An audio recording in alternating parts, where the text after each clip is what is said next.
Aujourd'hui, je veux dédier cette pilule au oui de Chiara Lubich et dont est né le mouvement de Focolari. Comme pilule, apprenons à dire oui à Dieu dans les petites choses de la vie. J'avais 19 ans et une grande soif de Dieu, commence par dire Chiara. Et cette soif de Dieu est tellement forte en elle que chaque fois qu'elle rencontre un prêtre, elle lui demande « Parle-moi de Dieu ».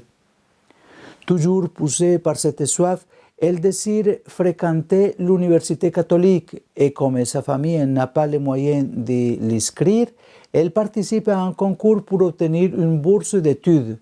Mais il lui manque un point y arriver. Je me souviens avoir éclaté en sanglots car j'étais persuadé qu'à l'université catholique, ils allaient parler de Dieu. Et je me souviens qu'au milieu des larmes, dans le petit salon avec ma mère, j'avais entendu en moi quelqu'un me dire à l'intérieur « C'est moi qui serai ton maître ». Quelques mois plus tard, avec le groupe d'étudiants catholiques qu'elle fréquentait, elle se rend à Loreto, une ville de l'Italie centrale où se trouve un grand sanctuaire qui abrite une petite construction. D'après la tradition, celle-ci serait la maison de Nazareth où a vécu la Sainte Famille.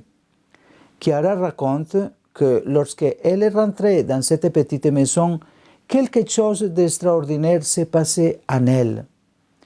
J'ai été saisi d'une émotion si grande qu'il me semblait que j'étais comme écrasé par le divan que je contemplais autour de moi.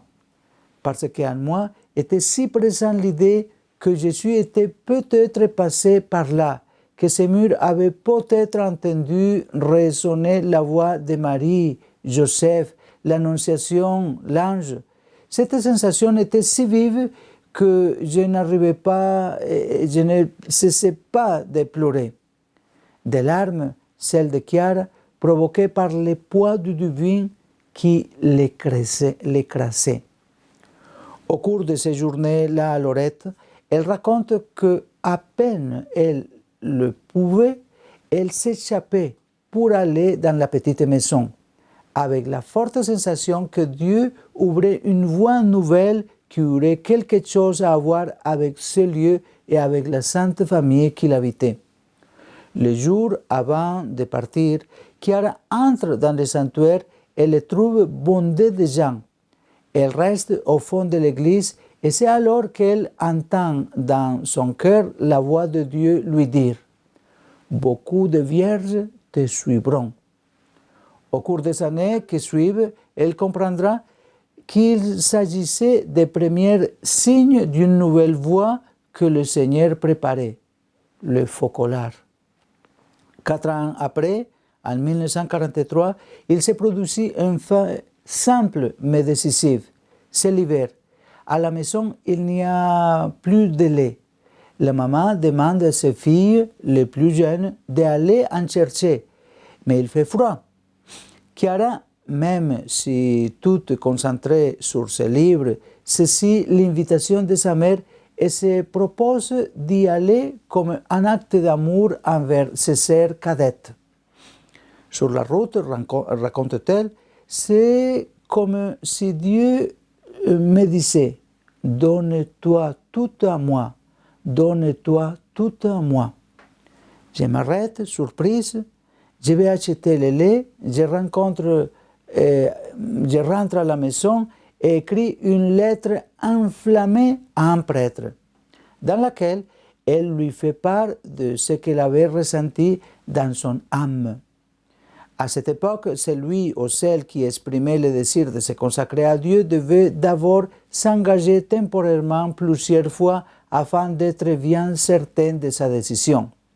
Dans cette lettre, Chiara était si déterminée et tellement prise par l'amour de Dieu qu'elle convainc les prêtres de l'autoriser à se consacrer tout de suite et pour toute la vie.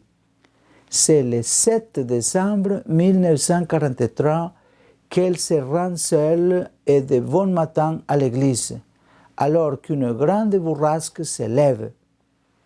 J'avais l'impression d'avoir le monde entier contre moi, se souvient Chiara. Et encore, on m'avait préparé un petit banc près de l'hôtel et j'avais un tout petit missel entre les mains. On me fait prononcer la formule par laquelle je me donne totalement à Dieu pour toujours. J'étais tellement heureuse que je ne me rendais pas compte de ce que je faisais parce que j'étais jeune. C'est seulement après avoir prononcé la formule que j'ai eu l'impression qu'un pont s'écroulait derrière moi, que je ne pouvais pas retourner en arrière, car désormais j'étais entièrement donné à Dieu. À ce moment-là, une larme est tombée sur le petit missel, mais mon bonheur était immense. Chiara conclut le récit de ce 7 décembre en 1943 qui marque la naissance du mouvement de Focolari de cette façon. J'ai poussé Dieu, donc je m'attends à tous les biens possibles. Ce sera une divine aventure. J'épouse Dieu. Et par la suite, nous avons vu que cela s'est vraiment passé ainsi. Que Dieu continue à bénir le mouvement de Focolari avec des vocations abondantes afin qu'avec la force de Jésus au milieu d'eux, ils puissent continuer à contribuer à l'unité des chrétiens et à la fraternité universelle et que Dieu nous accorde de voir bientôt Chiara Lubich déclarée modèle de sainteté pour l'Église entière. Bonne journée et n'oubliez pas de partager ce contenu et de donner toujours un like. Merci.